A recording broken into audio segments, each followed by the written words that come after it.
ଅସଗୁଡ୍ ସ୍କ୍ରାମ୍ ମଡେଲର ପ୍ରପଣ୍ଡର ଦୁଇ ଜଣ American communication scholar ଥିଲେ। ଏମାନେ ଏକ୍ସପ୍ଲୋର କରିଥିଲେ ଯେ କମ୍ୟୁନିକେସନଟା ଇକ୍ୱାଲ ଆଣ୍ଡ ରେସିପ୍ରୋକାଲ ମିନ୍ସ ପ୍ରତ୍ୟାବର୍ତ୍ତୀ ଅର୍ଥାତ୍ ପୁଣି ଥରେ ରିଟର୍ନ କରେ। ଏହି ମଡେଲ ଅନୁସାରେ ସେଣ୍ଡର ଆଉ ରିସିଭର ଭିତରେ କିଛି ଡିଫରେନ୍ସ ନଥାଏ, କାରଣ ଏମାନେ ରୋଲ ଚେଞ୍ଜ କରନ୍ତି। ଜଣେ ସେଣ୍ଡର ସିଏ ବି ରିସିଭର ହେଇଯାଏ, ଜଣେ ରିସିଭରର ନେମ୍ ମଧ୍ୟ ପୁଣି ଥରେ ସେଣ୍ଡର ହେଇଯାଏ। ଏନକୋଡର ଆଉ ଡିକୋଡର ହିସାବରେ ଉଭୟଙ୍କର ସମାନ ଭୂମିକା ଥାଏ। ପର୍ସନାଲ କମ୍ୟୁନିକେସନ କ୍ଷେତ୍ରରେ ଏଇ ମଡେଲଟା ବହୁତ ଗୁରୁତ୍ୱପୂର୍ଣ୍ଣ ଅଟେ। ଏଇଟା ବହୁତ ଆପ୍ରୋପ୍ରିଏଟ୍, କାରଣ ଏଇଟା ଇମିଡ଼ିଏଟଲି ଫିଡବ୍ୟାକ୍ ଏଥିରେ ଆସିପାରେ।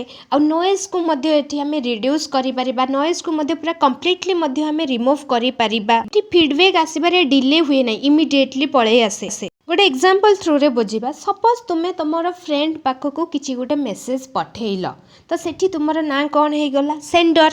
ମେସେଜଟିକୁ ଏନକୋଡ୍ କଲ, ଅର୍ଥାତ୍ ଗୋଟେ ରୂପରେଖ ଦେଲ। ତୁମ ଭିତରେ ଥିବା ଆଇଡ଼ିଆଜଟାକୁ ତୁମେ ଗୋଟେ ମେସେଜର ରୂପ ଦେଇକି ଗୋଟେ ଚ୍ୟାନେଲ ମାଧ୍ୟମରେ ପଠେଇଲ।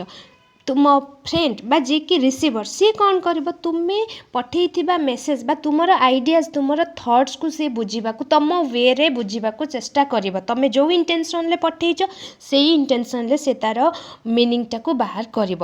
ତାପରେ କ'ଣ କରିବ?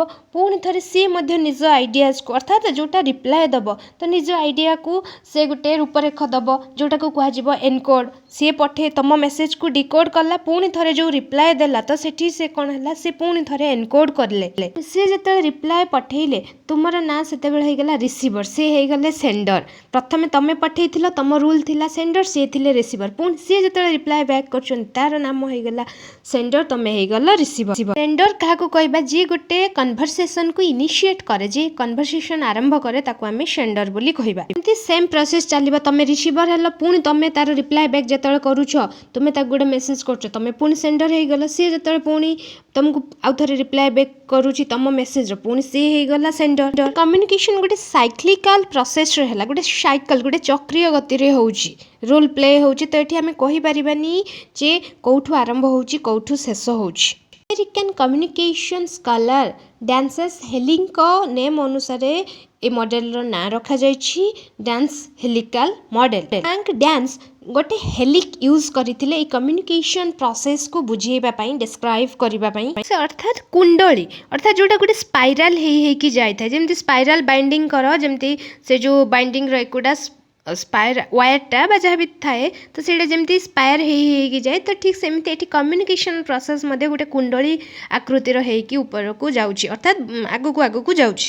ସପୋଜ ତୁମେ ହ୍ୱାଟ୍ସଆପ୍ରେ କାହାକୁ ଗୋଟେ ମେସେଜ କରୁଛ, ଯେଉଁଟାକି ରିଟିନ୍ କମ୍ୟୁନିକେସନକୁ ବୁଝାଉଛି, ବା front face to face video କଲ୍ରେ ବି କ୍ୱେଶ୍ଚନ୍ କର, ଯାହା ବି ହେଉଛି। ତ ତୁମେ ପ୍ରଥମେ ଯେତେବେଳେ ଗୋଟେ କ୍ୱେଶ୍ଚନ୍ କରୁଛ, ତ ସେଠି ରିସିଭର ଯିଏ ତୁମକୁ ଗୋଟେ ରେସ୍ପଣ୍ଡ ଦେଉଛି, ପୁଣି ଥରେ ନେକ୍ସଟ କ୍ୱେଶ୍ଚନ୍ ତୁମେ କଲେ ମଧ୍ୟ ପୁଣି ଥରେ ଗୋଟେ ସେ ଆନ୍ସର ଦେଉଛି, କିମ୍ବା ଯେତେବେଳେ ରିସିଭର ବି ତୁମକୁ ଗୋଟେ କ୍ରସ୍ କ୍ୱେଶ୍ଚନ୍ କରୁଛି, ତୁମେ ମଧ୍ୟ ତାର ଆନ୍ସର ଦେଉ। କମ୍ୟୁନିକେସନ ସର୍କଲଟା ଏକ୍ସପାଣ୍ଡ ହେଇକି ଯାଉଛି, ଆଗକୁ ବଢ଼ିକି ଯାଉଛି। ଆଗକୁ କମ୍ୟୁନିକେସନ କଣ୍ଟିନ୍ୟୁ କରିବ, ତ ଏ ସର୍କଲଟା ଆହୁରି ୱାଇଡର ହେଇକି ଯିବ।